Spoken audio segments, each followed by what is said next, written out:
Logo após o funeral do meu marido, meu filho me deixou em uma estrada deserta e gritou: "A cidade é logo ali. Vá em frente. Eu vou viajar. Você não vai morrer. Não preciso de uma velha me atrapalhando. A herança toda ficou para mim de qualquer jeito." Contendo o choque, fiquei paralisada e em silêncio. Ele foi embora, me deixando sozinha, sem dinheiro, sem comida, sem telefone. Um mês depois, ele voltou para casa após férias luxuosas. Nem imaginava a surpresa que o esperava. Mas antes de eu continuar, me conta aqui nos comentários de onde está ouvindo minha história. Quero muito saber até onde ela está chegando. Os carros pretos já tinham ido embora quando eu finalmente consegui me mexer. Fiquei ali, parada diante da cova ainda aberta, olhando a terra escura que agora cobria meu lindomar. 50 anos juntos. 50 anos de café da manhã, de brigas bobas, de reconciliações no escuro do quarto, de planos que nunca saíram do papel. E agora isso. Um buraco no chão e um silêncio que doía mais que qualquer grito. O coveiro esperava a uma distância respeitosa, apoiado na pá, fingindo que não estava com pressa. Mas eu sabia que estava. Todo mundo tinha pressa naquele dia. Pressa de ir embora, pressa de esquecer, pressa de seguir em frente. Todo mundo, menos eu. Olhei para o lado e vi meu filho Júlio César encostado numa árvore, a uns 20 metros de distância. Ele mexia no celular, os dedos deslizando pela tela com a mesma indiferença de quem confere o placar de um jogo qualquer. De vez em quando ele sorria. Sorria. No enterro do próprio pai. Senti um aperto no peito que não era só luto. Era outra coisa. Um pressentimento, talvez. Aquela sensação de que algo muito errado estava para acontecer. A nora, Patrícia, nem tinha vindo. Mandou mensagem de manhã dizendo que estava com gripe. Gripe em pleno verão. Mentira tão mal contada que nem se deu ao trabalho de disfarçar. Respirei fundo. Passei a mão pelo vestido preto, o mesmo que usei no enterro da minha mãe, 20 anos atrás, e caminhei devagar até Júlio César. Meus sapatos afundavam na grama úmida. O céu estava cinzento, pesado, como se também estivesse de luto. Quando me aproximei, ele guardou o celular no bolso com um gesto rápido, mas não rápido o suficiente. Eu vi o sorriso que ele tentou esconder. "Vamos, mãe." A voz dele era fria, impaciente. "Preciso resolver umas coisas. Nem um abraço, nem um 'sinto muito', nem um olhar de compaixão para a mulher que passou 30 horas em trabalho de parto para trazê-lo ao mundo." "Já?" perguntei, a voz fraca. "Seu pai ainda nem..." "Já, mãe. Não adianta ficar aqui olhando para a terra. Ele não vai voltar." Engoli a resposta que queria dar. Engoli junto com as lágrimas. Deixei que ele me conduzisse pelo braço, com mais força do que o necessário, até o estacionamento do cemitério. O carro dele brilhava sob o sol que começava a aparecer entre as nuvens. Uma SUV importada, preta, com aquele cheiro de couro novo que sempre me dava enjoo. Ele abriu a porta de trás para mim. De trás. Como se eu fosse uma passageira qualquer. Uma desconhecida que ele estava dando carona por obrigação. Entrei sem dizer nada. O que eu poderia dizer? Júlio César deu a volta, sentou no banco do motorista e ligou o carro. O ar-condicionado gelado me atingiu como um tapa. Ele não perguntou se eu queria. Ele nunca perguntava. O carro começou a se mover e eu olhei pela janela, vendo o cemitério ficar para trás. As cruzes, as flores murchas, a figura solitária do coveiro que agora trabalhava para fechar a cova do meu marido. Fechei os olhos. Lembrei do dia em que conheci Lindomar, 50 anos atrás, num baile de São João em Santa Rosa do Viterbo. Eu tinha acabado de me formar professora, cheia de sonhos e medos. Ele era tímido, trabalhava no cartório do pai, tinha as mãos grandes e o sorriso mais gentil que eu já tinha visto. "A senhora me dá a honra dessa dança?" Ele perguntou todo formal, o rosto vermelho de vergonha. Eu ri. "Pode me chamar de você." Dançamos a noite inteira. E quando o sol nasceu, eu já sabia que ia casar com aquele homem. 50 anos. Foram bons no geral. Tivemos nossos problemas, como todo casal, mas nos amávamos. Isso eu nunca duvidei. Abri os olhos e percebi que o carro não estava indo para casa. "Filho, para onde a gente está indo?" Silêncio. "Júlio César?" Ele não respondeu. Os olhos fixos na estrada, as mãos apertando o volante. Olhei pela janela. A paisagem estava mudando. Saímos da cidade, passamos pelos últimos prédios, pelas últimas casas. Agora era só estrada, mato, cercas de arame. Isso não é o caminho de casa, insisti, sentindo o coração acelerar. Nada. Filho, me responde. Fica quieta, mãe. A voz dele era dura, cortante. Já chegamos. Já chegamos onde? O medo começou a subir pela minha garganta como bile. Tentei me convencer de que era paranoia, que ele estava me levando para algum lugar relacionado ao inventário, talvez. Algum cartório, alguma propriedade que eu não conhecia. Mas no fundo, bem no fundo, eu sabia que não era isso. O carro deixou a estrada asfaltada e entrou numa estrada de terra. A poeira vermelha subia em nuvens, cobrindo a paisagem. Não havia casas, não havia placas, não havia nada. Só o mato rasteiro, o sol que agora queimava sem piedade, e o silêncio. 1 hora. Mais de 1 hora naquele carro, sem uma palavra. Eu olhava para a nuca do meu filho e tentava reconhecer nele o menino que eu criei. O menino que corria para os meus braços quando tinha pesadelo. O menino que me fazia desenhos no Dia das Mães. O menino que prometeu cuidar de mim quando crescesse. Onde estava esse menino? O carro parou de repente no meio do nada. Júlio César desligou o motor. O silêncio era absoluto. Nem pássaro, nem vento, nem nada. Só o estalar do motor esfriando e a minha respiração acelerada. Sai do carro. Eu não entendi. Não quis entender.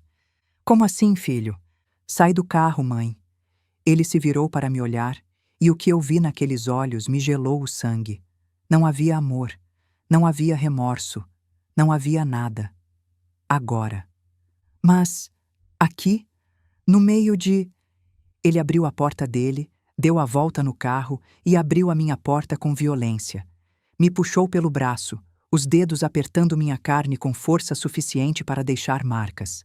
Ai, tá me machucando. Ele não ligou. Me arrastou para fora do carro e eu tropecei, quase caí. Meus sapatos, aqueles sapatos velhos que eu só usava em velório, não eram feitos para terra fofa. Um deles afundou e eu tive que me apoiar no carro para não ir ao chão. Filho, pelo amor de Deus, o que está acontecendo? Júlio César se afastou 2 passos e me olhou de cima a baixo, como se eu fosse lixo, como se eu fosse um problema que ele finalmente estava resolvendo. E então ele falou, as palavras que eu nunca vou esquecer enquanto viver. Ali é a cidade. Ele apontou para algum lugar à frente, onde eu não via nada além de mato e poeira. Vai em frente, você não vai morrer. Não preciso de uma velha me atrapalhando. A herança toda ficou para mim de qualquer jeito. Eu abri a boca, mas nenhum som saiu. O quê? Consegui finalmente sussurrar. Você ouviu. Ele tirou um cigarro do bolso, acendeu com calma. Papai deixou tudo para mim no testamento. A casa, a fazenda, as aplicações, tudo. Você não tem mais nada. Isso é mentira, eu disse, a voz tremendo. Lindomar nunca faria isso. Pois fez. Tá tudo registrado em cartório. Assinado, reconhecido firma, tudo certinho. Ele deu uma tragada longa, soltou a fumaça na minha direção. E eu não vou gastar meu dinheiro sustentando uma velha que só dá trabalho. Então é isso. Tchau, mãe. Foi bom enquanto durou. O mundo girou. Eu senti as pernas fraquejarem, mas me forcei a ficar de pé. Mas, filho, eu te criei. Eu te dei tudo. Me deu? Ele riu. Uma risada fria, sem humor. Você e o velho tinham obrigação de me dar. Eu não pedi para nascer. Vocês que quiseram ter filho. O mínimo era me sustentar. Júlio César. Acabou, mãe. Ele jogou o cigarro no chão, pisou. Some daqui. Vai para aquela cidade, pede ajuda, se vira. Eu não me importo. Só não aparece em Ribeirão Preto, porque se você aparecer, eu interno você num asilo.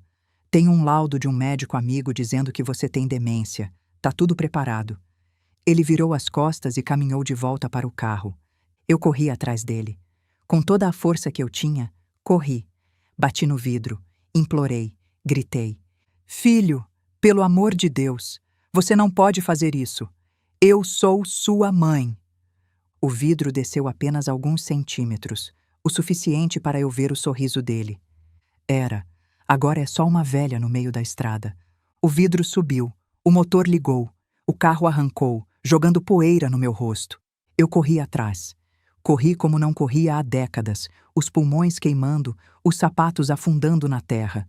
Corri até não conseguir mais, até minhas pernas cederem e eu cair de joelhos no meio daquela estrada deserta. A poeira baixou devagar. O carro já era um ponto preto no horizonte. Depois, nem isso. E eu fiquei ali, sozinha, sem dinheiro, sem celular, sem comida, sem documento, com nada além do vestido preto de luto e a dor que rasgava meu peito. O sol queimava minha cabeça. Eu estava com sede, estava com medo, estava em choque, mas uma parte de mim, uma parte pequena e furiosa que eu nem sabia que existia, se recusava a aceitar. Meu filho me abandonou para morrer, meu próprio filho. Eu levantei devagar. As pernas tremiam, os joelhos doíam, mas eu levantei. Olhei para a direção que ele tinha apontado. Não via cidade nenhuma. Só mato, só poeira, só vazio. Mas eu ia andar, nem que fosse a última coisa que eu fizesse na vida. Júlio César não ia ter o gostinho de me matar. Não ia. Eu comecei a caminhar. Um passo, depois outro, depois outro. O sol castigava sem piedade. Eu sentia a pele do rosto e dos braços queimando. A boca estava seca, a língua grudando no céu da boca. Cada passo era um esforço. Cada metro era uma vitória. Enquanto andava, eu pensava. Pensava em como tinha chegado até ali. Lembrei de quando Júlio César nasceu. O parto mais difícil que a médica já tinha visto, ela disse depois. 30 horas de trabalho de parto e no final, quando acharam que iam perder nós dois, ele nasceu. Roxo, sem chorar. O médico bateu nas costas dele 1, 2, 3 vezes. E então veio o choro. O choro mais bonito que eu já tinha ouvido.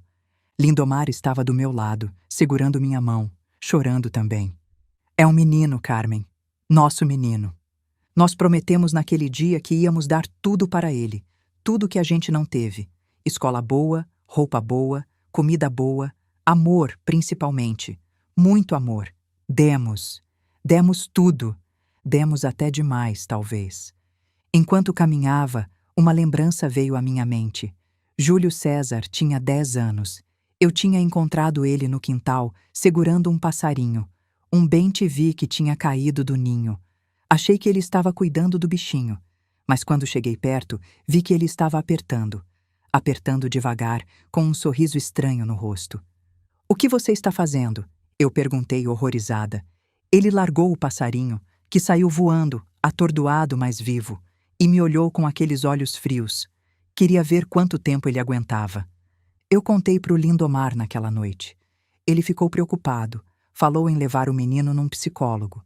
Mas eu disse que não, que era só coisa de criança, que ia passar. Não passou. Aos 15, Júlio César foi pego colando numa prova. A professora chamou os pais. Lindomar queria castigar, tirar mesada, proibir saída. Eu defendi. Todo mundo erra. Ele aprendeu a lição. Não aprendeu. Aos 25, ele pediu dinheiro emprestado para um investimento. 50 mil reais. Lindomar não queria dar. Eu convenci. É nosso filho. A gente tem que ajudar. Nunca devolveu. E quando Lindomar cobrou, Júlio César ficou com raiva. Disse que os pais tinham obrigação de ajudar os filhos, que era ingratidão cobrar. Todos os sinais estavam lá. Eu só não quis ver. E ele retribuiu me jogando numa estrada para morrer. Eu tropecei numa pedra e quase caí. Um dos sapatos arrebentou. A tira que segurava o calcanhar simplesmente cedeu. Tirei os dois e continuei descalça. A terra queimava a sola dos meus pés, mas eu não podia parar. Quanto tempo eu andei? 1 hora? 2? Eu não sabia. O sol tinha mudado de posição, isso eu percebia. Estava mais baixo agora, a luz mais alaranjada. O calor continuava insuportável. Minha garganta estava em carne viva. Eu tentava engolir, mas não tinha saliva. Os lábios estavam rachados, sangrando. Várias vezes eu pensei em parar, em sentar à beira da estrada e esperar. Esperar o quê? A morte, talvez. Ou um milagre. Mas eu não parei, porque cada vez que eu pensava em desistir, eu via o rosto do meu filho. o sorriso dele enquanto me abandonava. E a raiva, aquela raiva que eu nem sabia que tinha dentro de mim, me empurrava para a frente. Você não vai me matar, Júlio César. Você não vai. E então eu vi, no horizonte, distorcido pelo calor, mas real, casas, telhados, uma torre de igreja, uma cidade.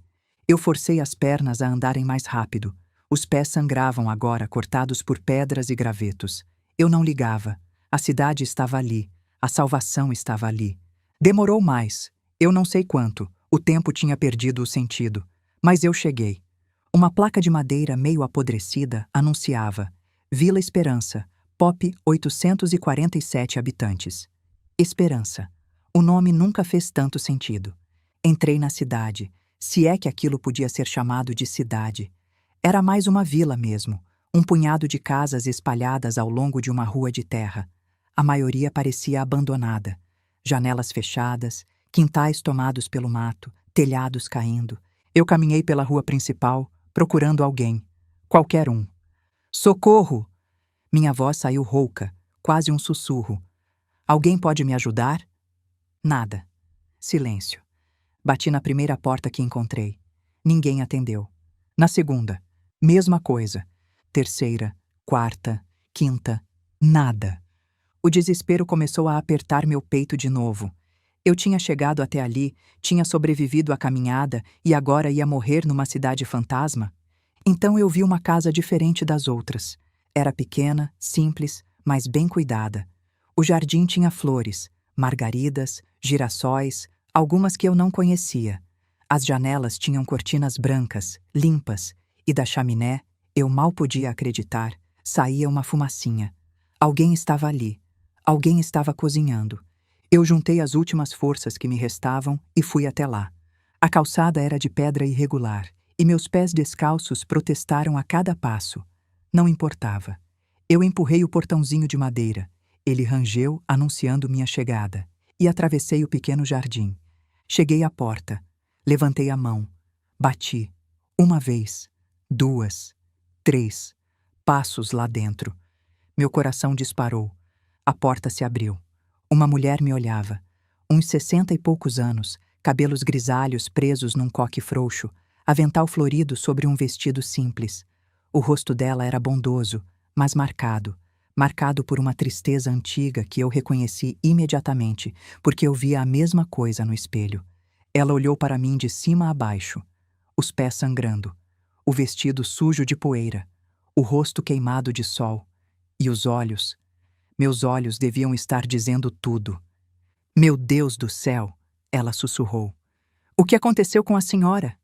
Eu abri a boca para responder, mas o corpo não aguentou mais. Me ajuda. Foi tudo o que eu consegui dizer. Meu filho. E tudo ficou escuro. Acordei num quarto que eu não conhecia. A primeira coisa que senti foi o cheiro. Lavanda. Os lençóis, o travesseiro, tudo cheirava a lavanda. Um cheiro bom, reconfortante, que me lembrava a casa da minha avó quando eu era criança. A segunda coisa que senti foi a dor. Meus pés latejavam, minha cabeça também. A pele do rosto e dos braços ardia, queimadura de sol. E havia uma sede que parecia vir de dentro dos ossos. Abri os olhos devagar. O quarto era pequeno, mas arrumado. Uma cama de solteiro onde eu estava deitada, uma cômoda de madeira escura, uma cadeira no canto. Na parede, um crucifixo e algumas fotos. Fotos de um rapaz jovem, sorridente, de cabelos escuros. A porta se abriu e a mulher entrou. A mesma que tinha me recebido. Ela trazia uma bandeja com um copo d'água e um prato de comida. Graças a Deus, ela disse, sorrindo aliviada. A senhora acordou. Fiquei preocupada. Desmaiou na minha porta, tadinha. Onde? Minha voz era um farrapo. Onde eu estou? Na minha casa. Vila Esperança. Eu sou Zulmira. Dona Zulmira. O povo daqui me chama. Ela colocou a bandeja na cômoda e sentou na cadeira ao lado da cama. A senhora apareceu na minha porta num estado... Meu Deus, o que aconteceu? Tentei sentar, mas a cabeça girou. Zulmira me ajudou, ajeitou o travesseiro nas minhas costas. Primeiro bebe água, ela disse, pegando o copo e levando aos meus lábios. Devagar. pouquinho de cada vez. A água era a coisa mais deliciosa que eu já tinha provado na vida. Bebi um gole, depois outro. Queria virar o copo inteiro, mas Zulmira segurava firme. Calma, devagar. Se beber rápido demais, passa mal. Obedeci. Bebi a água aos poucos, sentindo cada gole descer pela garganta ressecada. Depois, ela me deu comida. Arroz, feijão, ovo frito. Comida simples, mas naquele momento era um banquete. Enquanto eu comia, ela ficou ali, em silêncio, esperando. Não me pressionou, não fez perguntas. Só esperou. Quando terminei, quando finalmente senti que tinha forças para falar, eu contei. Contei tudo. O enterro, o carro, a estrada, as palavras do meu filho, o abandono. Zulmira ouviu sem me interromper. O rosto dela foi mudando conforme eu falava, de preocupação para espanto, de espanto para horror, de horror para uma raiva fria que eu reconheci imediatamente. Quando terminei, ela ficou em silêncio por um longo momento. Meu Deus, ela finalmente disse. Que monstro! Que monstro! É meu filho, eu disse, e minha voz quebrou. Eu criei ele. Eu dei tudo para ele. A senhora deu. Zulmira pegou minha mão entre as suas. Mas algumas pessoas nascem tortas. Não é culpa sua. Será? É. Ela apertou minha mão. A senhora fez sua parte. Ele que escolheu ser o que é. Ficamos em silêncio. Da janela, eu podia ver o sol se pondo, tingindo o céu de laranja e rosa. A senhora fica aqui o tempo que precisar, Zulmira disse. Mas eu nem conheço a senhora. Não quero dar trabalho. Trabalho? Ela sorriu, um sorriso triste. Eu moro sozinha nessa casa há 8 anos. Meu filho morreu num acidente de moto. Meu marido foi embora 2 anos depois.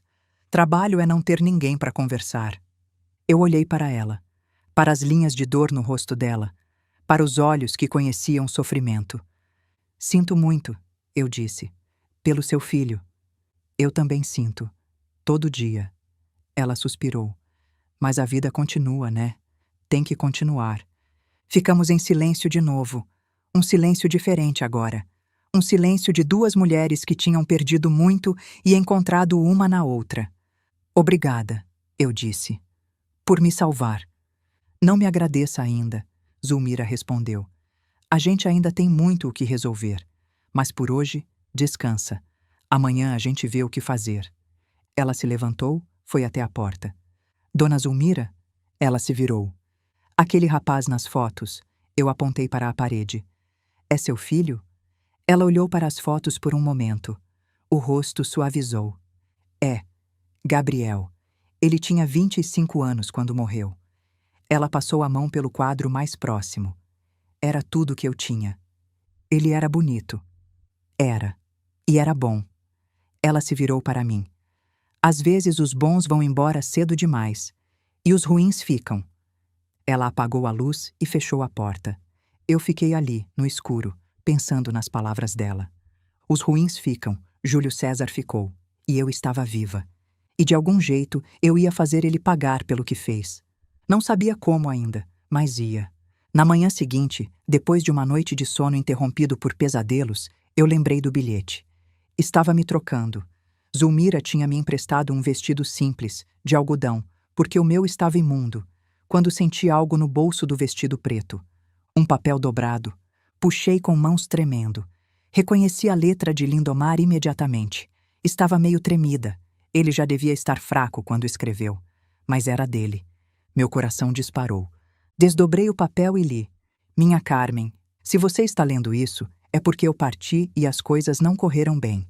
Eu sempre desconfiei do Júlio César, mas não queria acreditar. Agora sei a verdade. Procure meu irmão Augusto. Nós fizemos as pazes. Ele tem a verdade. O telefone dele, 11 99847 3621. Perdoe-me por não ter sido mais forte, por não ter te contado antes. Eu sempre te amei. Seu Lindomar.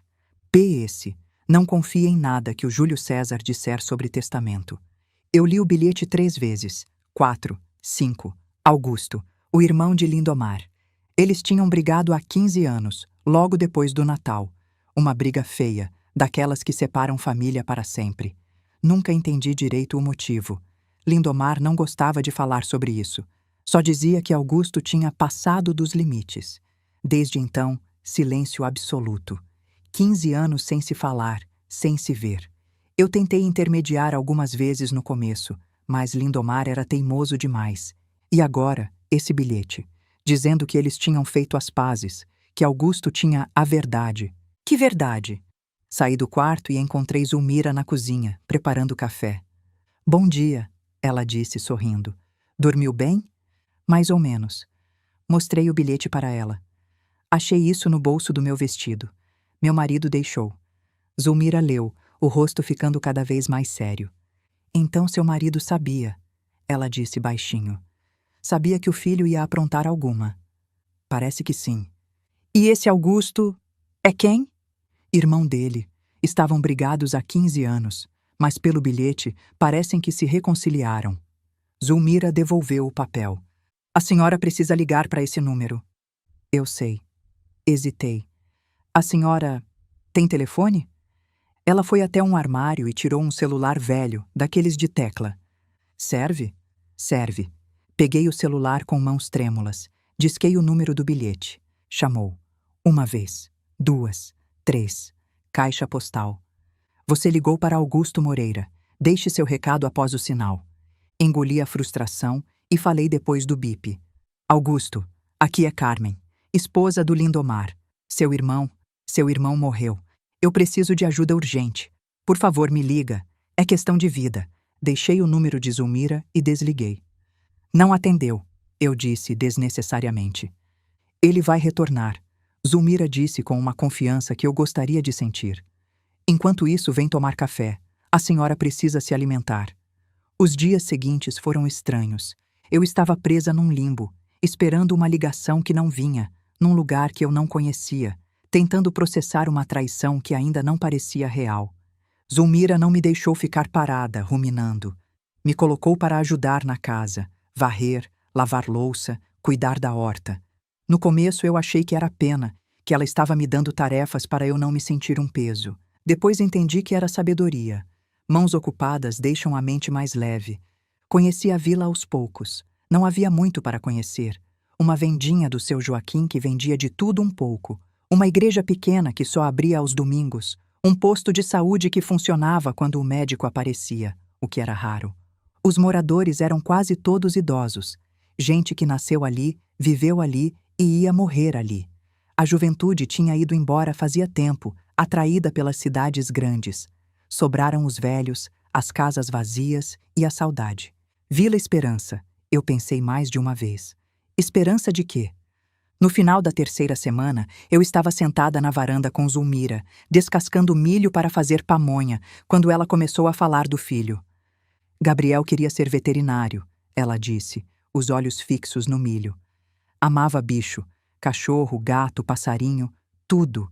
Quando era pequeno, vivia trazendo animal machucado para casa para eu cuidar.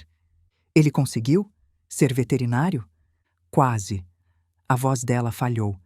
Estava no último ano da faculdade. Faltava 6 meses para formar. Ela parou de descascar. Ficou olhando para o nada. Voltava de uma festa. Um caminhão atravessou na frente dele. Disseram que foi instantâneo, que ele não sofreu. Meu Deus! O motorista do caminhão fugiu. Nunca acharam.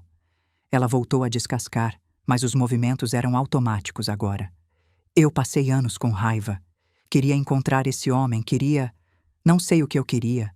Justiça, talvez. Ou vingança. E conseguiu? Não. Ele sumiu. Ninguém sabe quem era, de onde veio.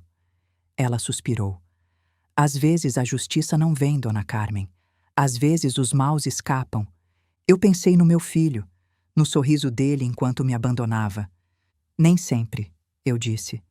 Dessa vez não. Zulmira me olhou. A senhora vai mesmo ir atrás dele? Vou. Minha voz era firme.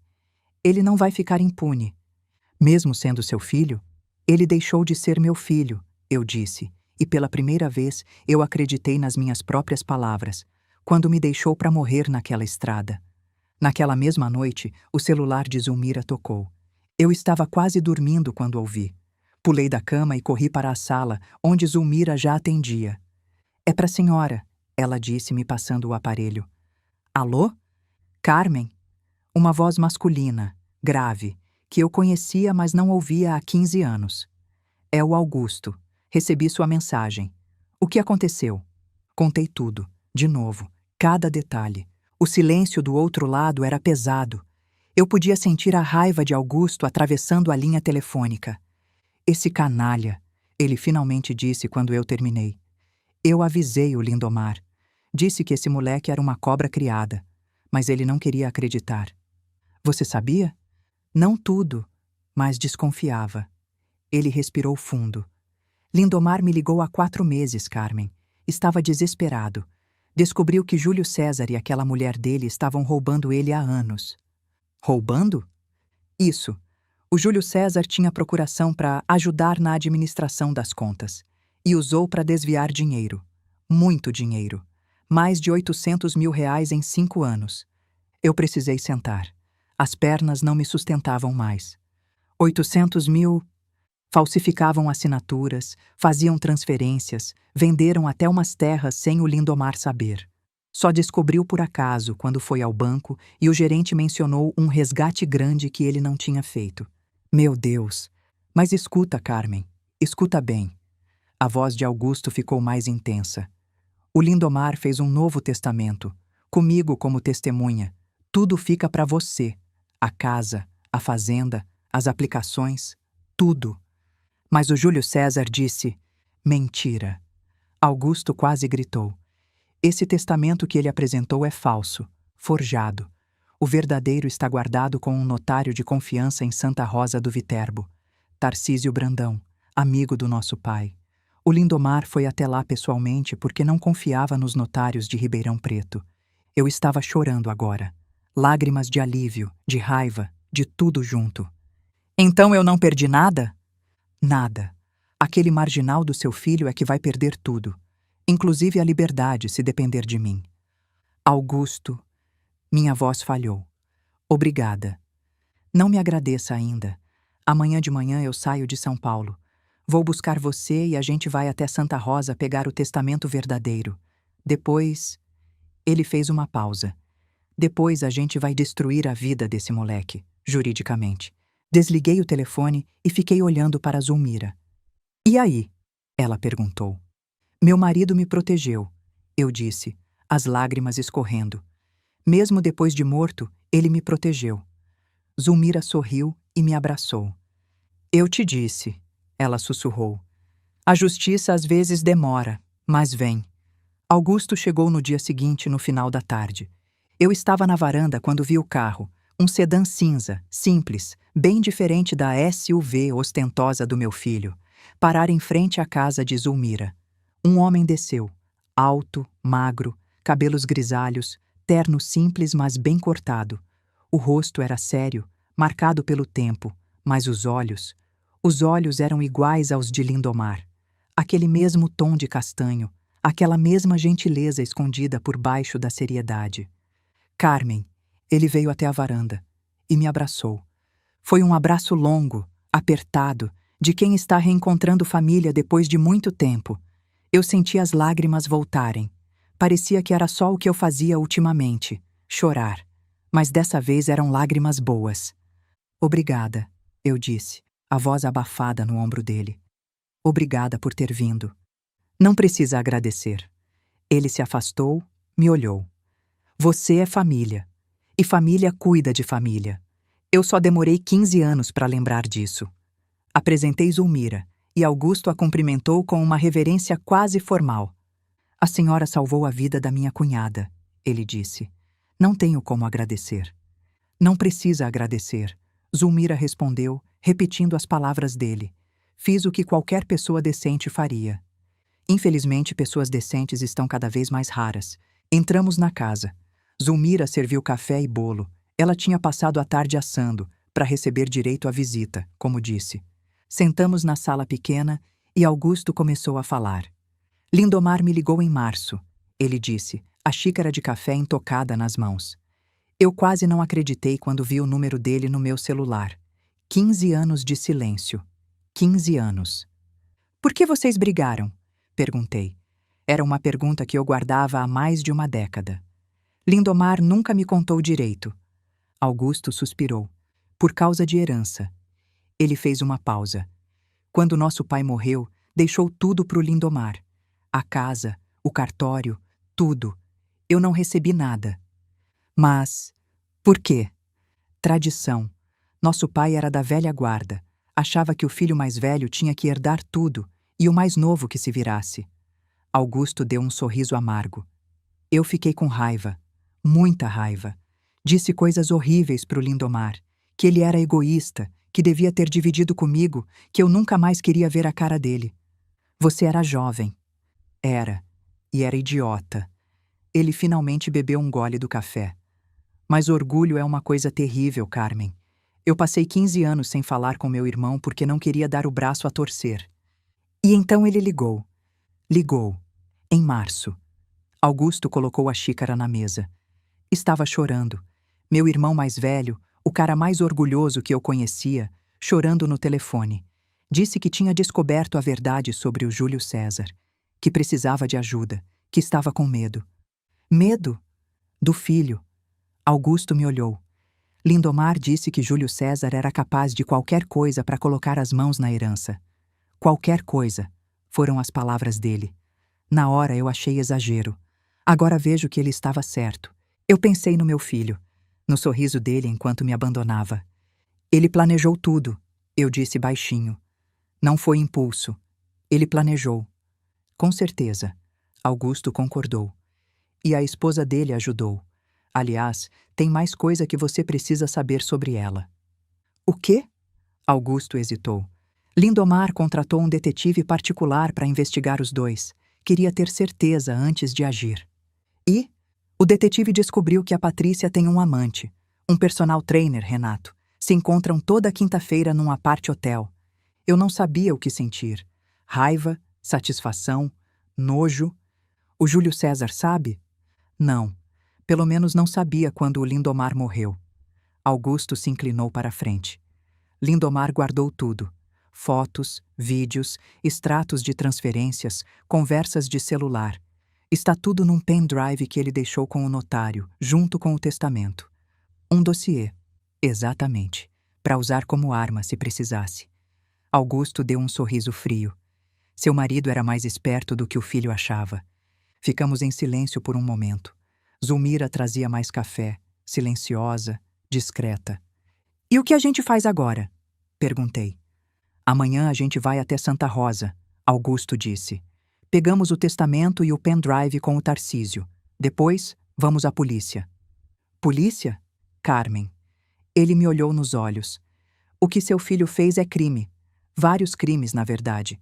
Falsificação de documento, estelionato, apropriação indébita, abandono de incapaz, maus tratos a idoso. Ele pode pegar anos de cadeia. A palavra cadeia ecoou na minha cabeça. Meu filho, na cadeia. Eu sei que é difícil, Augusto disse mais suave. Ele é seu filho, mas ele tentou te matar, Carmen. Te deixou numa estrada deserta, sem nada, em pleno verão. Se você não tivesse chegado até Vila Esperança... Ele não terminou a frase. Não precisava. Eu sei, eu disse. Eu sei o que precisa ser feito. Tem certeza? Pensei no rosto do meu filho, no sorriso dele. Não preciso de uma velha me atrapalhando. Tenho, eu disse. Absoluta. Saímos de Vila Esperança na manhã seguinte, assim que o sol nasceu. Zulmira nos despediu na porta, com um pacote de pão caseiro e uma garrafa de café. Me liga toda noite. Ela pediu, segurando minhas mãos. Para eu saber que você está bem. Ligo, prometo. E volta, viu? Ela sorriu, os olhos úmidos. Essa casa fica triste sem você. Eu a abracei forte. Em poucas semanas, aquela mulher tinha se tornado mais família do que meu próprio filho. Eu volto, prometi. E vou trazer boas notícias. A viagem até Santa Rosa do Viterbo levou algumas horas. Você se arrepende? Perguntei a Augusto no caminho. De ter ficado 15 anos sem falar com o Lindomar? Todo dia. A voz dele era pesada. Mas agora eu vou consertar. Não posso trazer o Lindomar de volta. mas posso proteger a mulher que ele amou. O cartório do notário Tarcísio ficava na praça principal, um prédio antigo com fachada de azulejos portugueses. Ele nos recebeu com um misto de carinho e pesar. Lindomar falava muito da senhora, ele disse. Quando veio aqui, não parava de dizer como a senhora era a mulher da vida dele. Do cofre, Tarcísio tirou um envelope grosso e lacrado. O testamento. Eu li cada palavra. Tudo para mim. A casa, a fazenda, o dinheiro. Tudo. E no final, a cláusula que me fez sorrir pela primeira vez em dias. Se minha esposa Carmen Lúcia Moreira Lopes for de qualquer forma prejudicada, maltratada, ameaçada, constrangida ou abandonada por meu filho Júlio César Moreira Lopes ou por sua esposa Patrícia de Souza Lopes, o referido filho perde automaticamente todo e qualquer direito sobre qualquer valor ou bem desta herança. Meu marido sabia. Ele sabia o que o filho era capaz de fazer e se protegeu, nos protegeu. Tem mais, Tarcísio disse. Ele tirou do envelope um pendrive preto. Lindomar disse que isso era seguro de vida. Não sei o que tem dentro. Augusto pegou o pendrive. Eu sei, ele disse. E vai ser a ruína do Júlio César. Saímos do cartório com o testamento e o pendrive. No carro, Augusto conectou o dispositivo no notebook que tinha trazido. Eu vi tudo. Os extratos bancários mostrando transferências não autorizadas. As fotos de Patrícia com o amante, abraçados, beijando-se, entrando num quarto de motel. As conversas de WhatsApp entre Júlio César e a esposa, planejando os desvios, rindo da ingenuidade dos velhos. E a pior de todas, a mensagem que Júlio César mandou para Patrícia 2 semanas antes da morte de Lindomar. Quando o velho morrer, a gente some com a velha e fica com tudo. Ela não sabe de nada. É só jogar num asilo e deixar apodrecer. Eu li aquelas palavras 3 vezes.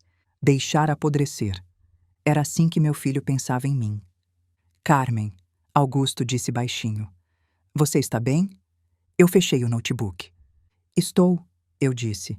E minha voz era fria, firme, completamente controlada. Agora a gente vai à polícia. A delegacia de Ribeirão Preto era um prédio cinza, sem graça. A delegada que nos atendeu, Fernanda, ficou chocada com a nossa história. Isso é gravíssimo, ela disse depois de ver tudo. Falsificação, estelionato, apropriação indébita, abandono de incapaz, maus tratos a idoso, possivelmente tentativa de homicídio. Um dos piores casos que já vi em 20 anos de polícia. O depoimento durou 3 horas. Quando terminamos, a delegada solicitou mandado de prisão preventiva. Seu filho representa risco de fuga, ela explicou. E risco para a senhora também. Augusto me levou para o apartamento dele em São Paulo. Eu não consegui dormir. Fiquei deitada no escuro, lembrando de quando Júlio César tinha 8 anos e quebrou o braço. Passei a noite no hospital com ele, segurando sua mão. Mamãe, ele disse, você é a melhor mãe do mundo. Quando eu crescer, vou cuidar de você. 37 anos. Eu guardei essa promessa no coração por 37 anos. E agora estava num quarto escuro, em São Paulo, esperando a polícia prender meu filho por tentar me matar. Onde tinha ido parar aquele menino? Eu não sabia. E talvez nunca fosse saber. Mas uma coisa eu sabia com certeza. Aquele menino já não existia mais. O que restava era um homem cruel, ganancioso, capaz de abandonar a própria mãe numa estrada para morrer. E esse homem ia pagar. 1 semana depois, meu celular tocou. Eu estava no apartamento de Augusto, tentando me distrair com um livro, quando o número desconhecido apareceu na tela. Atendi sem pensar. Alô? Oi, mãe. Meu sangue gelou. A voz do meu filho. Aquela voz que eu conhecia desde o primeiro choro na maternidade. Aquela voz que um dia me chamou de a melhor mãe do mundo. Agora carregava veneno. Soube que você sobreviveu, Júlio César continuou, casual. Que bom, fico feliz. O que você quer? Minha voz saiu mais firme do que eu esperava. Quero propor um acordo. Ele fez uma pausa calculada. Você desiste dessa palhaçada de processo e eu deixo você morar na casa, no quartinho dos fundos. Até te dou uma mesadinha. Que tal? Você está me oferecendo migalhas do que é meu? Não é seu, mãe. A voz dele endureceu. É meu. O testamento diz que é meu. O testamento falso diz. O verdadeiro conta outra história.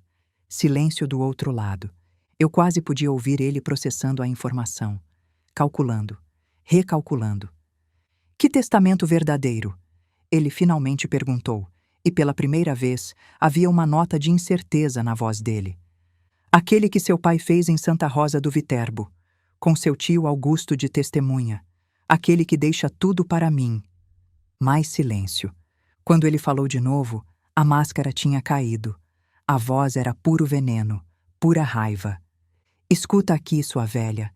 Eu tenho um laudo médico dizendo que você é louca. Tenho testemunhas dizendo que você inventa coisas. Se você for até o fim com isso, eu é que vou processar você por difamação. E vou te internar num hospício. Você vai morrer babando num quarto fedido, entendeu? Eu senti a raiva subir, quente pelo meu peito, mas mantive a voz calma. Filho, eu disse, você sempre foi burro, mas eu não sabia que era tão burro. O quê? Você não sabe o que eu tenho. As conversas de WhatsApp, os extratos bancários, as fotos da sua mulher com o amante. Seu pai guardou tudo. Tudo. Silêncio absoluto. Você não... A voz dele falhou. Isso é mentira. É mesmo? Quando o velho morrer, a gente some com a velha e fica com tudo. Foi isso que você escreveu para Patrícia, não foi? É só jogar num asilo e deixar apodrecer. Eu ouvi ele engolir em seco. Você vai descobrir no tribunal, eu continuei. Você vai descobrir tudo, e quando descobrir, vai ser tarde demais. E desliguei. Minhas mãos tremiam, mas não era de medo, era de satisfação. Augusto apareceu na porta, preocupado. Era ele? Era. Eu coloquei o celular na mesa. Tentou me ameaçar. Disse que tem laudo de médico e testemunhas contra mim. Você acha que ele tem mesmo? Acho que sim. Ele já tinha mencionado isso antes, quando me abandonou. Disse que tinha laudo de um médico amigo. Eu olhei para Augusto. Ele deve ter preparado alguma coisa, para o caso de eu sobreviver. Augusto franziu a testa. Se ele tiver mesmo, vai tentar usar na defesa. Vai tentar te desqualificar como testemunha. Dizer que você é senil, que inventa coisas. E vai conseguir? Não se a gente estiver preparado. Ele sentou na poltrona, pensativo. Vou ligar para uns contatos. Se ele subornou médico ou testemunhas, a gente descobre. E a gente destrói. Eu assenti. A guerra tinha começado de verdade. Um mês depois do abandono, a delegada Fernanda ligou com novidades. O Júlio César voltou de Cancún ontem à noite, ela disse, com a esposa, achando que está tudo normal. Eles não sabem que tem mandado? Não. A gente manteve sigilo. Eu podia ouvir a satisfação na voz dela. A surpresa vai ser grande. A prisão aconteceu na manhã seguinte. Augusto e eu não estávamos lá. A delegada achou melhor evitar confronto, mas ela nos mandou fotos depois e me contou cada detalhe. Júlio César e Patrícia chegaram em casa por volta das 10 da manhã, bronzeados, descansados, cheios de sacolas de compras. 3 viaturas já esperavam na frente da casa. Quando eles desceram do táxi, os policiais se aproximaram. Meu filho tentou resistir. Gritou que era inocente, que era um absurdo, que ia processar todo mundo, que conhecia gente importante. Patrícia chorou, fingiu que não sabia de nada, tentou dizer que era tudo culpa do marido. Os 2 foram algemados e levados. A busca na casa encontrou mais provas. Cópias do testamento falso no computador de Júlio César, recibos de pagamento para o notário corrupto, mensagens apagadas que a perícia recuperou. Ele estava acabado, e ainda nem sabia o quanto. A delegada me mostrou as fotos da prisão quando nos encontramos na delegacia, no dia seguinte. Meu filho algemado, o rosto vermelho de raiva. Patrícia com a maquiagem borrada, parecendo 10 anos mais velha. Eu olhei para aquelas fotos por um longo momento. Aquele era meu filho, o bebê que eu trouxe ao mundo com 30 horas de dor, o menino que prometeu cuidar de mim, o homem que me abandonou para morrer. Não senti alegria, não senti satisfação. Senti um vazio enorme, um luto. Não pelo filho que estava preso, mas pelo filho que eu achei que tinha criado. A senhora está bem? A delegada perguntou. Não, respondi honestamente. Mas vou ficar. O que eu não sabia era que a guerra estava apenas começando e que meu filho ainda tinha algumas cartas na manga. Eu achei que a prisão seria o fim. Que ingênua eu fui. 3 semanas depois da prisão, Augusto me ligou com a voz tensa. Carmen, temos um problema. Eu estava na cozinha do apartamento dele lavando louça. Larguei o prato na pia e sequei as mãos no pano. O que foi? O Júlio César contratou um advogado, um dos melhores criminalistas de São Paulo, Valdir Machado. E daí? A gente tem provas. Eu sei, mas o Machado é famoso por virar casos impossíveis. Augusto fez uma pausa. E ele está preparando uma estratégia de defesa baseada em te desqualificar como testemunha. Meu estômago afundou. O laudo de demência. Isso. E não é só isso. Augusto respirou fundo. A defesa apresentou uma lista de testemunhas. Uma delas é um tal de Joaquim, dono de uma venda em Vila Esperança. Ele vai testemunhar que você chegou lá, confusa, falando coisas sem sentido, claramente com problemas mentais. Seu Joaquim, o homem simpático que vendia de tudo um pouco, o homem que me cumprimentava toda manhã quando eu ia comprar pão. Isso é mentira, eu disse. Eu cheguei exausta, desidratada, mas eu sabia exatamente quem eu era e o que tinha acontecido. Eu sei que é mentira, você sabe, mas no tribunal, a palavra dele contra a sua... Ele foi subornado. Com certeza. A questão é provar. Fiquei em silêncio, processando. Meu filho, do fundo da cadeia, ainda estava tentando me destruir. O que a gente faz? Perguntei. A gente se prepara. A voz de Augusto ficou mais firme. Eu já entrei com um pedido para verificar as contas bancárias do Joaquim nos últimos 30 dias. Se o Júlio César pagou ele, vai aparecer. E o laudo? Vou solicitar perícia independente. 3 médicos diferentes vão te examinar. Se você passar, e vai passar, o laudo do médico amigo não vale nada. Eu respirei fundo. Augusto, você acha que ele pode ganhar? Silêncio do outro lado. Não vou mentir para você, Carmen. A voz dele era séria. O Machado é muito bom. E o Júlio César está desesperado. Gente desesperada faz coisas imprevisíveis. Mas a gente tem as provas, o dossiê, as mensagens. Temos, e isso é nosso trunfo. Augusto fez uma pausa. Mas o jogo ainda não acabou. Prepare-se para uma briga. Eu desliguei e fiquei olhando para a janela. Do lado de fora, São Paulo seguia sua rotina. Carros, pessoas, barulho. A cidade não se importava com meu drama particular. O mundo continuava girando, indiferente. Mas dentro de mim, algo tinha mudado. O medo inicial, aquele medo de quando eu estava na estrada, sozinha, achando que ia morrer, tinha dado lugar a outra coisa. Algo mais frio, mais duro, mais determinado. Meu filho queria guerra? Pois ia ter. A audiência preliminar foi marcada para 1 mês depois. O Fórum de Ribeirão Preto era um prédio imponente, com colunas de mármore e corredores que ecoavam cada passo.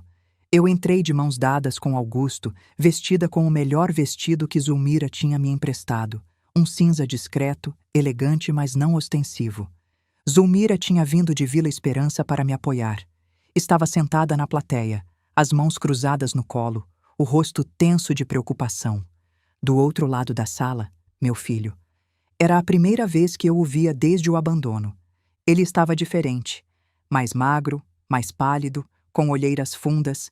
A arrogância ainda estava lá, nos ombros eretos, no queixo erguido, mas havia algo mais. Medo, talvez. Ou raiva. Provavelmente os dois. Nossos olhos se encontraram por um segundo. Ele desviou primeiro. O advogado dele, Valdir Machado, era exatamente o que eu esperava. Terno caro, cabelo grisalho impecável, ar de quem achava que era mais esperto que todo mundo na sala. Ele olhou para mim com um sorrisinho de canto de boca que me deu vontade de atravessar a sala e dar um tapa naquela cara. Mas eu me controlei. Sentei ao lado de Augusto, coluna ereta, e esperei. O juiz entrou. Um homem de uns 60 anos, rosto severo, óculos de leitura no nariz. Ele olhou para os 2 lados, folheou alguns papéis e começou.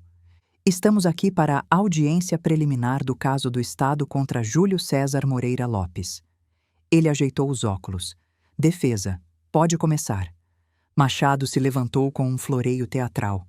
Meritíssimo, venho hoje apresentar evidências que demonstram que as acusações contra meu cliente são baseadas em testemunhos não confiáveis e documentos de autenticidade questionável. Eu senti o sangue subir para o rosto. Augusto colocou a mão no meu braço, me acalmando. Machado continuou, a voz suave como mel envenenado. A principal testemunha de acusação é a senhora Carmen Lúcia Moreira Lopes, mãe do acusado. No entanto, tenho aqui um laudo médico. Ele ergueu um papel. Assinado pelo Dr. Evandro Pimentel, psiquiatra com 20 anos de experiência, atestando que a senhora Carmen apresenta sinais de demência senil em estágio inicial, incluindo confusão mental, perda de memória e tendência a confabular, ou seja, a inventar histórias que ela acredita serem verdadeiras. Murmúrios na sala. O juiz pediu silêncio. Além disso, Machado continuou, tenho o depoimento do senhor Joaquim Ferreira dos Santos, morador de Vila Esperança, que encontrou a senhora Carmen no dia dos supostos eventos. Segundo ele, e cito, a senhora chegou completamente confusa, não sabia onde estava, falava coisas desconexas sobre o filho querendo matá-la. Parecia claramente perturbada. Eu quis gritar, quis levantar e dizer que aquilo era tudo mentira, que Joaquim tinha sido comprado, que eu estava perfeitamente lúcida. Mas Augusto apertou meu braço. Espera, ele sussurrou. Diante dessas evidências, Machado concluiu com um sorriso satisfeito. Peço que o tribunal desconsidere o testemunho da senhora Carmen e, consequentemente, arquive este processo por falta de provas confiáveis. Ele sentou, ajeitando o terno como se já tivesse vencido. O juiz se virou para Augusto. Acusação? Augusto se levantou devagar. Calmo. Controlado. Meritíssimo, agradeço à defesa por essa apresentação dramática. Muito convincente. Ele deu um sorriso fino. Pena que é tudo mentira. O sorriso de Machado vacilou. Vamos por partes, Augusto continuou. Primeiro, o laudo médico. O Dr. Evandro Pimentel, que a defesa apresenta como psiquiatra respeitado, é amigo pessoal do acusado há mais de 10 anos. Ele tirou uma foto do bolso. Aqui estão os dois num churrasco, no ano passado. E aqui, numa viagem a Porto Seguro. E aqui, no casamento da filha do doutor, onde o acusado foi padrinho. Murmúrios mais altos. O juiz se inclinou para a frente, interessado. Além disso, Augusto continuou, solicitei uma perícia independente da senhora Carmen. 3 psiquiatras diferentes, indicados pelo tribunal, a examinaram na semana passada. O resultado? Ele ergueu outro papel. Paciente lúcida, orientada, com memória preservada e sem sinais de qualquer patologia psiquiátrica. Unânime. Machado se levantou. Protesto. Essa perícia não foi... Senta, doutor. O juiz disse secamente. Você vai ter sua vez. Machado sentou, o rosto vermelho. Agora sobre o senhor Joaquim Ferreira dos Santos. Augusto continuou. A defesa diz que ele é uma testemunha idônea. Mas o que a defesa não mencionou é que exatamente 5 dias após a prisão do acusado, o senhor Joaquim recebeu uma transferência bancária de R$ 5.000. Ele tirou mais um papel. Aqui está o extrato. A transferência foi feita da conta da senhora Patrícia de Souza Lopes, esposa do acusado. A sala explodiu em murmúrios. O juiz bateu o martelo pedindo silêncio. R$ 5.000, Augusto repetiu. Coincidentemente, o mesmo valor que o senhor Joaquim disse a um vizinho que ia receber para fazer um favorzinho pro moço da cidade. Eu olhei para Júlio César. Ele estava lívido, os olhos fixos na mesa. Meritíssimo, Augusto concluiu. A defesa apresentou um laudo falso de um médico que é amigo do acusado e uma testemunha que foi claramente subornada. Não só nego o pedido de arquivamento, como solicito que ambos sejam investigados por obstrução da justiça e falso testemunho. Ele sentou. O silêncio na sala era absoluto. O juiz olhou para Machado com uma expressão que eu só posso descrever como nojo. Doutor Machado, ele disse lentamente. O senhor tem algo a dizer? Machado se levantou, visivelmente abalado. Meritíssimo, meu cliente me garantiu que... Seu cliente mentiu para o senhor. O juiz interrompeu. O que não é surpresa considerando as acusações. Mas o senhor, como advogado, tinha a obrigação de verificar suas fontes antes de apresentá-las ao tribunal. O pedido de arquivamento está negado. O juiz bateu o martelo. O processo segue para julgamento, e estou encaminhando cópia destes autos para a OAB e para o Ministério Público, para que avaliem a conduta da defesa e das testemunhas mencionadas. Ele se levantou. Audiência encerrada. E saiu. Eu fiquei sentada, processando o que tinha acabado de acontecer. Augusto se virou para mim, um sorriso discreto no rosto. Primeira batalha vencida, ele disse baixinho. Eu olhei para o outro lado da sala. Júlio César estava sendo levado pelos policiais, o rosto uma máscara de fúria. E Patrícia estava chorando, mas não eram lágrimas de tristeza, eram lágrimas de medo. 2 semanas depois, a delegada Fernanda me ligou com uma notícia inesperada. Dona Carmen, a senhora pode vir à delegacia? Temos uma situação. Que situação? A Patrícia quer falar com a senhora. Eu fiquei em silêncio por um momento. Falar comigo? Sobre o quê? Ela quer fazer delação premiada. Vai testemunhar contra o marido em troca de redução de pena. Mas antes, ela quer falar com a senhora. Pessoalmente. Eu não sabia o que pensar. Patrícia tinha sido cúmplice de tudo. Tinha ajudado a roubar, tinha ajudado a planejar, tinha ficado em silêncio enquanto meu filho me abandonava para morrer. E agora queria conversar? Tudo bem, eu disse. Eu vou. A sala de interrogatório da delegacia era pequena, fria, com uma mesa de metal e 2 cadeiras. Patrícia já estava lá quando eu entrei, sentada de um lado, as mãos algemadas na frente do corpo. Ela parecia outra pessoa, a mulher que eu conhecia, sempre maquiada, sempre arrumada, sempre com aquele ar de superioridade, tinha desaparecido. No lugar dela, havia uma mulher pálida, com olheiras profundas, cabelos sem corte, unhas roídas. Dona Carmen, ela disse, a voz trêmula. Obrigada por vir. Eu sentei na cadeira oposta e não disse nada. Patrícia engoliu em seco. Eu sei que a senhora me odeia, e tem todo o direito. Ela baixou os olhos. O que eu fiz, o que a gente fez, foi imperdoável. Foi, eu disse. Minha voz era fria, neutra. Eu vim pedir desculpas. Ela levantou os olhos, cheios de lágrimas. Eu sei que não muda nada, mas eu precisava dizer. Por que agora? Perguntei. Por que não disse nada antes? Quando ainda podia fazer diferença? Patrícia ficou em silêncio por um momento. Medo, ela finalmente disse. Eu tinha medo do Júlio César. A senhora não sabe como ele é de verdade, Dona Carmen. Por trás de toda aquela fachada de filho perfeito, ele é... Ela estremeceu. Ele é cruel, frio, calculista. Quando eu tentava questionar alguma coisa, ele me ameaçava. Dizia que ia me destruir se eu abrisse a boca. E mesmo assim você ficou com ele. Eu sei. Eu fui covarde. As lágrimas escorriam agora. Mas eu não sabia que ia chegar a esse ponto. Quando ele disse que ia resolver o problema da senhora, eu achei que... Eu não sei o que eu achei.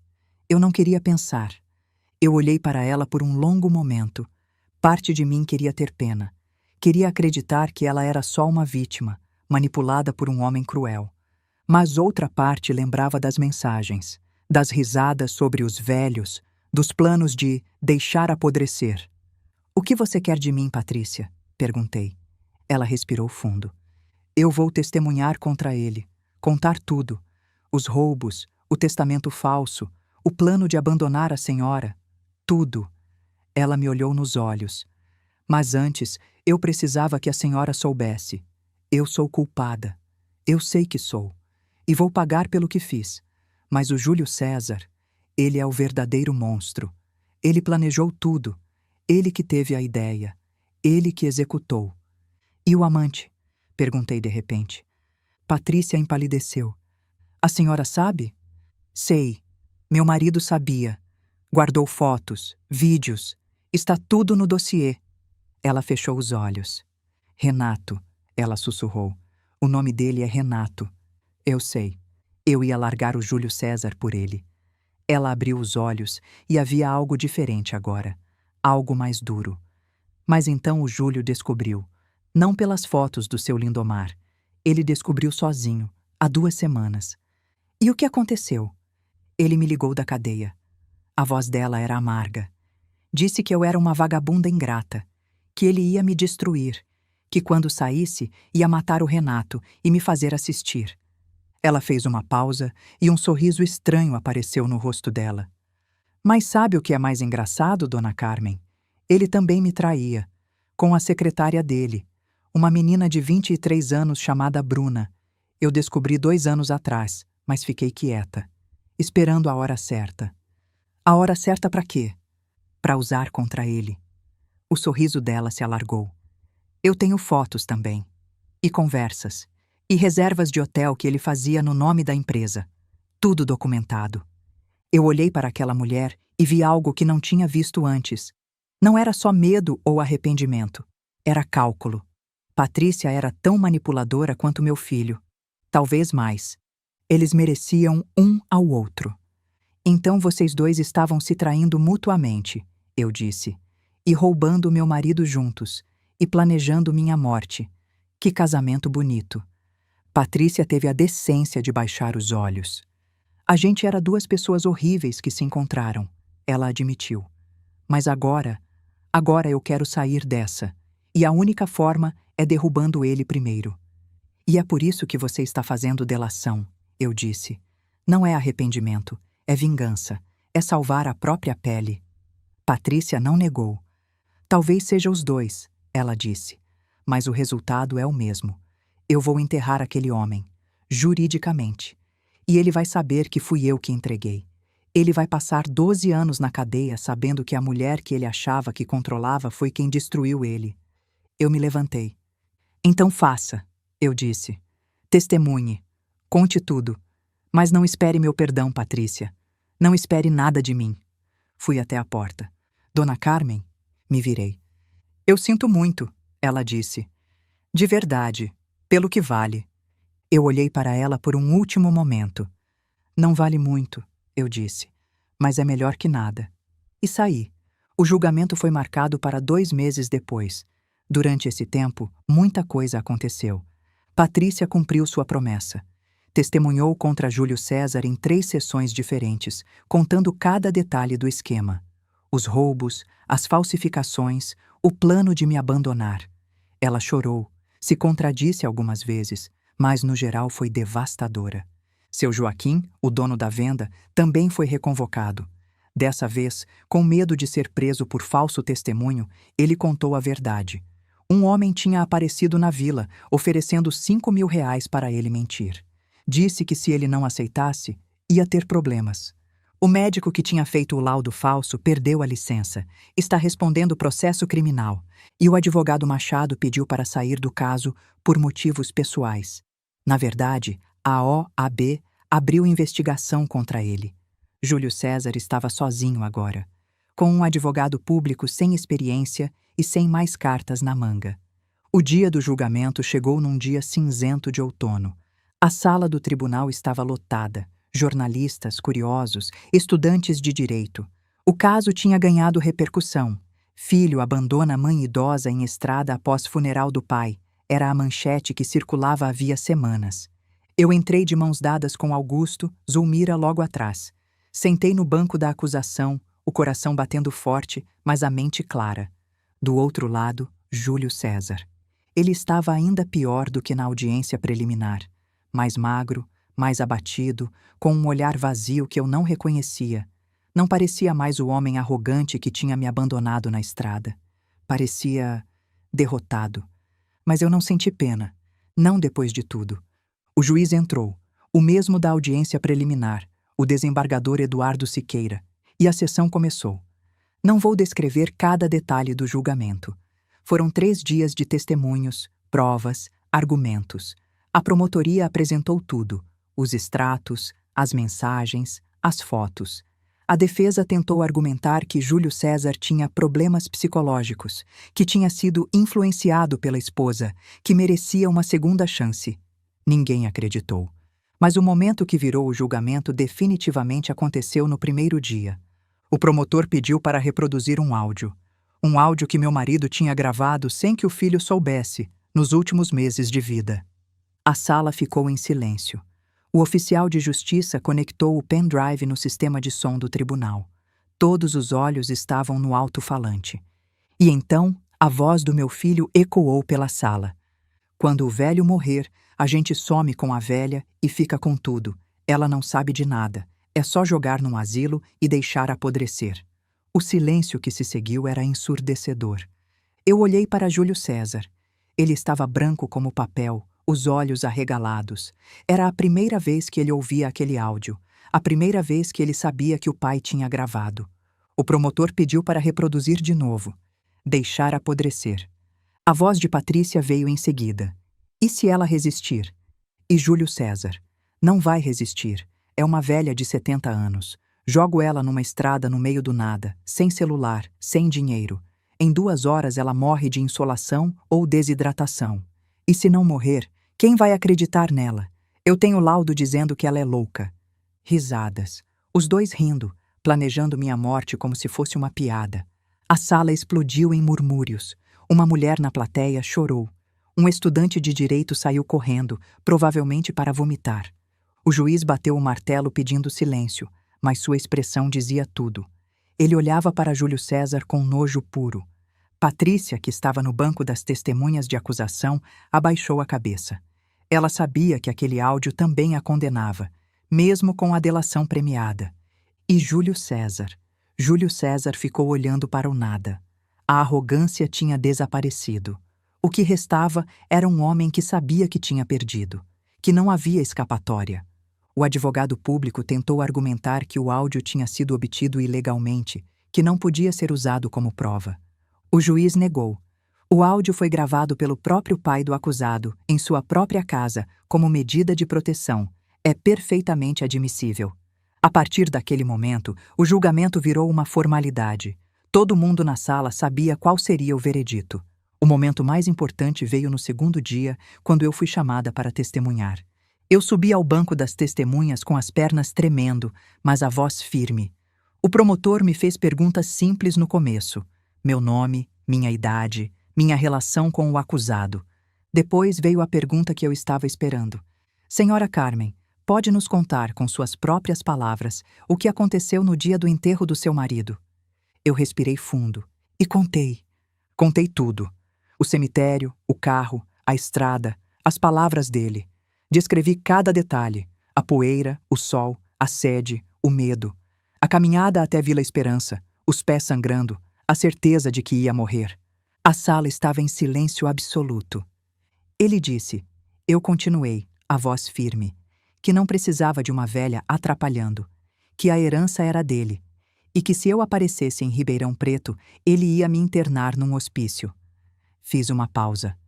Meu próprio filho, o menino que eu carreguei na barriga por 9 meses, que eu amamentei por 2 anos, que eu criei com todo o amor que eu tinha. Ele me jogou fora como se eu fosse lixo. Olhei para Júlio César. Ele estava olhando para a mesa, o rosto vermelho. Eu não tenho mais filho, eu disse. Meu filho morreu naquela estrada. O que sobrou é isso aí. O promotor agradeceu. A defesa tentou me questionar, mas não conseguiu abalar meu testemunho. Eu respondi a cada pergunta com calma, com clareza, sem me contradizer. Quando desci do banco, passei ao lado do meu filho. E parei. Ele levantou os olhos. Seu pai te amava. Eu disse baixinho, só para ele ouvir. Eu te amava. E você jogou tudo no lixo. Espero que tenha valido a pena. Ele abriu a boca para responder, mas eu já tinha ido embora. No intervalo do julgamento, eu fui ao banheiro. Quando saí, ele estava no corredor, escoltado por 2 policiais. Nossos olhos se encontraram. Ele veio em minha direção. Os policiais deixaram, provavelmente achando que não havia perigo. Você destruiu minha vida, ele disse, a voz baixa, cheia de veneno. Não, eu respondi. Você destruiu sua vida. Eu só mostrei para o mundo. Eu sou seu filho. Era. Eu dei um passo em direção a ele e ele recuou. Você escolheu deixar de ser, naquela estrada, lembra? Não preciso de uma velha me atrapalhando. Foram suas palavras. Agora vive com elas. Você nunca me amou de verdade, ele disse, e havia algo diferente na voz agora. Desespero, talvez. Ou manipulação. Sempre preferiu o papai. Eu era só um estorvo para vocês. Eu quase ri. Não me amou? Eu balancei a cabeça. Eu passei 30 horas em trabalho de parto para te trazer ao mundo. Passei noites em claro quando você tinha febre. Trabalhei dobrado para te dar escola boa, roupa boa, comida boa. Eu te amei demais, Júlio César. Esse foi meu erro. Te amei tanto que ignorei todos os sinais. Que sinais? O passarinho que você estava esmagando quando tinha 10 anos. A cola na prova que eu fingi não ver. Os 50 mil reais que você nunca devolveu. Eu fiz uma pausa. Eu vi tudo. E ignorei. Porque te amava. Porque achava que você ia mudar. Ele ficou em silêncio. Você não mudou, eu continuei. Você só ficou pior. E sabe o que mais? Você matou seu pai. Eu não matei ninguém. Matou sim. Minha voz era fria como gelo. O câncer veio depois, mas o coração dele já estava partido. Ele passou os últimos meses de vida descobrindo que o filho que ele amava era um ladrão, um mentiroso e um monstro. Ele morreu com vergonha de você. Vergonha. Júlio César empalideceu. Isso é mentira. É verdade, e você sabe que é. Eu me aproximei mais, até estar a centímetros do rosto dele. Você vai passar 12 anos na cadeia, mas eu vou te dar uma sentença pior. Você vai viver o resto da vida sabendo que ninguém te ama. Nem eu, nem a Patrícia, nem seus amigos que sumiram. Ninguém. Você vai morrer sozinho, Júlio César. Tão sozinho quanto você me deixou naquela estrada. Você vai se arrepender, ele disse, mas a voz já não tinha mais força. Estava tremendo. A única coisa que eu me arrependo, eu disse bem devagar, é de não ter te dado mais chineladas quando você era pequeno. Talvez se eu tivesse batido mais, você tivesse virado gente. Ele tentou responder. A boca abriu, fechou. Nenhum som saiu. Os policiais o puxaram para longe. Eu vi lágrimas nos olhos dele. Não de arrependimento. Júlio César não sabia o que era arrependimento. Eram lágrimas de humilhação, de derrota, de saber que tinha perdido tudo. Eu não senti nada. Virei as costas e voltei para a sala do tribunal, a coluna ereta, a cabeça erguida. Zulmira estava me esperando na porta. Você está bem? Ela perguntou. Estou, eu disse. E era verdade. Finalmente estou. A sentença veio no terceiro dia. O juiz entrou com uma expressão grave. A sala estava em silêncio absoluto. Após analisar todas as provas e testemunhos, ele começou. Este tribunal considera o réu Júlio César Moreira Lopes culpado em todas as acusações. Eu senti Zulmira apertar minha mão. O juiz continuou.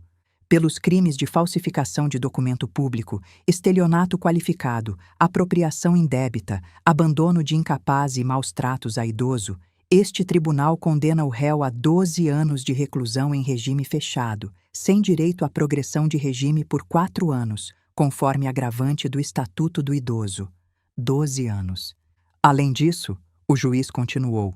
O réu deverá pagar multa de 800 mil reais, equivalente ao valor desviado, devolver todo o dinheiro desviado com correção e juros, e está permanentemente proibido de se aproximar da vítima a menos de 500 metros. Ele olhou para Júlio César. O senhor cometeu crimes bárbaros contra a própria mãe, uma mulher que dedicou a vida a criá-lo, que lhe deu amor, educação, tudo o que podia. E em troca, o senhor a roubou, a humilhou e a abandonou para morrer. O juiz fez uma pausa. O senhor não merece piedade, e não terá nenhuma desta corte. O martelo bateu. Sentença proferida. Audiência encerrada. A sala explodiu em murmúrios. Jornalistas correram para a saída falando em celulares. Estudantes de direito discutiam a sentença. E eu fiquei ali, sentada, processando. 12 anos. Meu filho ia passar 12 anos na cadeia.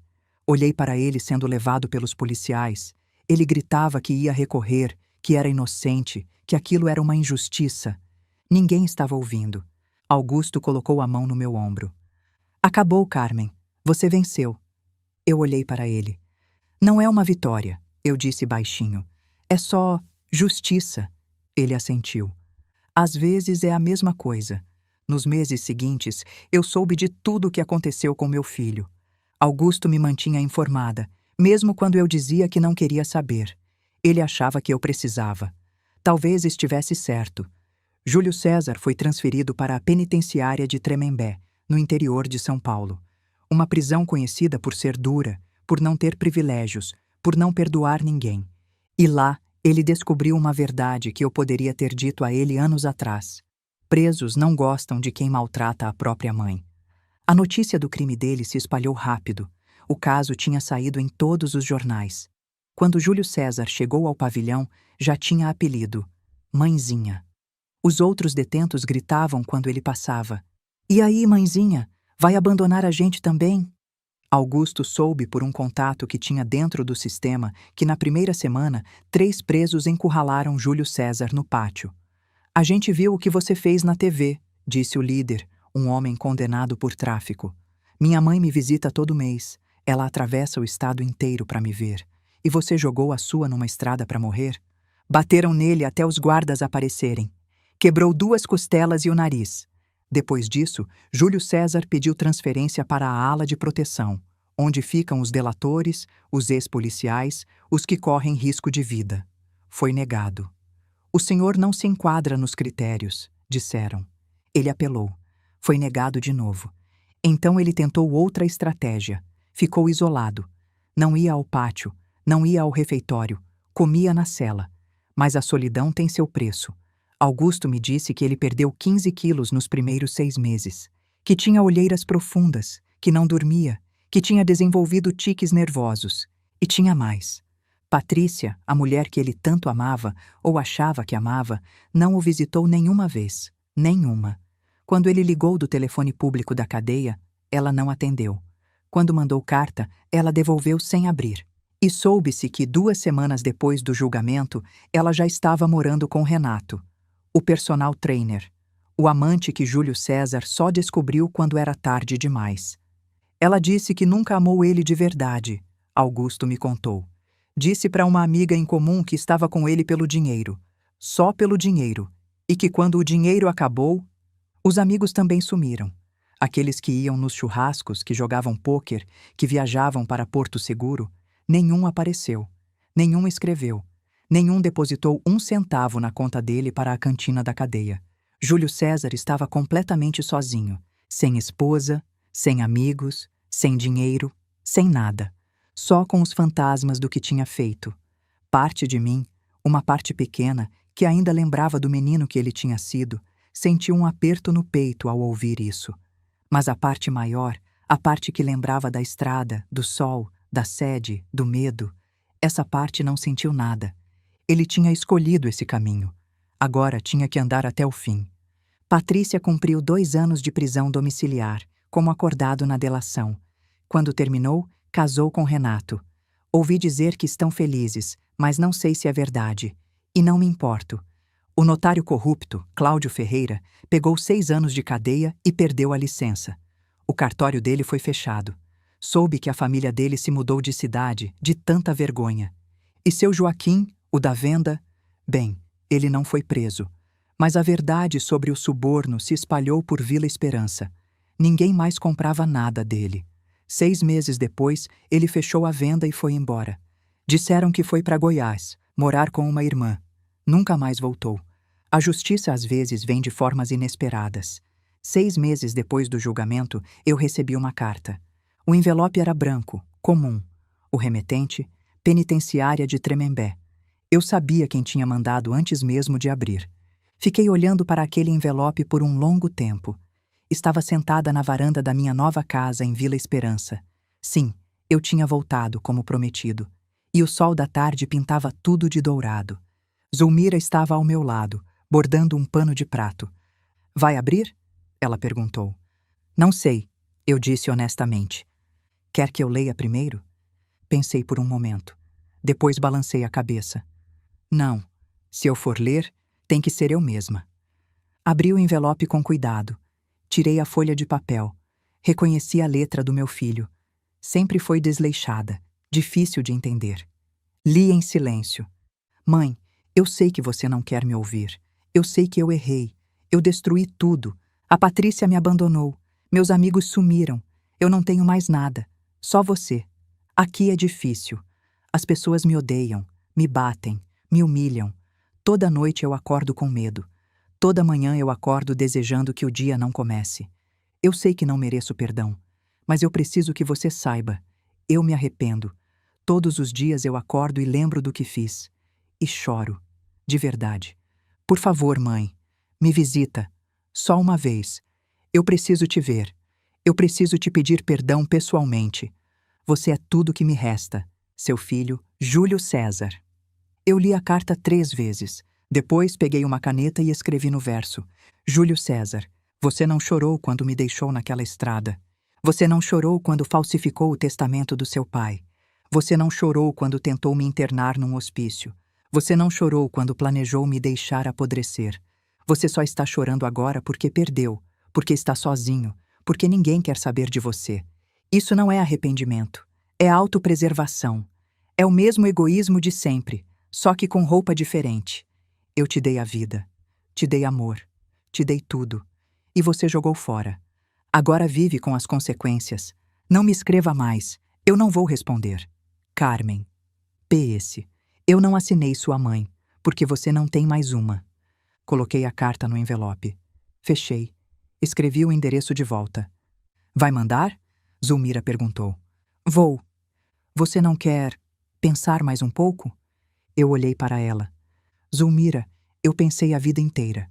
Pensei enquanto ele me roubava. Pensei enquanto ele me abandonava.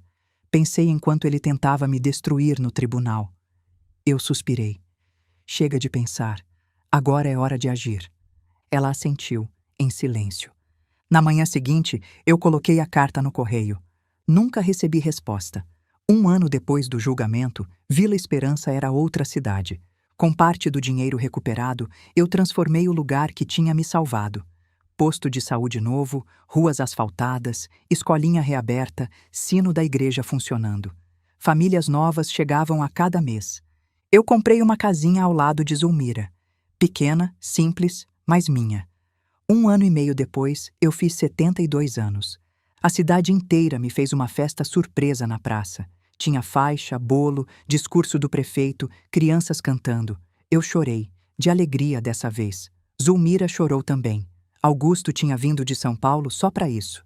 Quando pediram para eu falar, eu disse só uma coisa. Eu perdi um filho, mas ganhei vocês, uma cidade inteira, uma família inteira. Obrigada. Aplausos, abraços. E no meio de tudo, eu pensei em Lindomar. Eu consegui, meu amor. Eu sobrevivi. E mais que isso, eu vivi. A festa terminou quando o sol começou a se pôr. Zulmira e eu ficamos na varanda da casa dela, aquela mesma varanda onde ela tinha me acolhido, há 2 anos, vendo o céu mudar de cor. Laranja, rosa, dourado. No que você está pensando? Ela perguntou. Em Lindomar. No primeiro pôr do sol que a gente viu juntos. Eu fechei os olhos. Foi no dia em que ele me pediu em casamento. E ele disse uma coisa que eu nunca esqueci. O sol se põe todo dia, Carmen, mas sempre nasce de novo. É assim que a gente tem que viver. Abri os olhos. O sol tinha quase desaparecido no horizonte. Sabe no que eu tô pensando, Zulmira? No quê? Que amanhã o sol vai nascer de novo, e eu vou estar aqui para ver. Ela apertou minha mão. E eu vou estar do seu lado. As primeiras estrelas apareceram. A brisa trouxe cheiro de terra molhada e flores. E ali, naquela varanda, eu senti algo que não sentia há muito tempo. Paz. Não porque o mundo estava certo. O mundo raramente está certo. Meu filho ainda estava na cadeia. Meu marido ainda estava morto. Eu tinha 72 anos e mais passado do que futuro. Mas eu estava em paz comigo mesma. Tinha sobrevivido, tinha vencido, tinha reconstruído. E isso, no fim das contas, era tudo o que importava. Se você chegou até aqui comigo, obrigada. Obrigada por me ouvir, por acreditar em mim quando eu mesma duvidei. Sabe, quando eu estava naquela estrada, sozinha, com os pés sangrando e o sol queimando minha cabeça, eu achei que ninguém nunca ia saber o que aconteceu. Achei que ia morrer invisível, esquecida, jogada fora como lixo pelo meu próprio filho. Mas eu não morri. E agora você sabe. Se essa história tocou seu coração, Se você conhece alguém que precisa ouvir que nunca é tarde para recomeçar, compartilha. Manda para aquela amiga, para aquela tia, para aquela vizinha que às vezes se sente invisível dentro da própria família. E se você já passou por algo parecido, me conta nos comentários. Eu leio cada um, porque a gente, mulher, precisa se apoiar, precisa saber que não está sozinha. Se inscreve no canal e ativa o sininho. Tem mais histórias como a minha esperando por você. E lembra, o sol se põe todo dia, mas sempre nasce de novo. Até a próxima.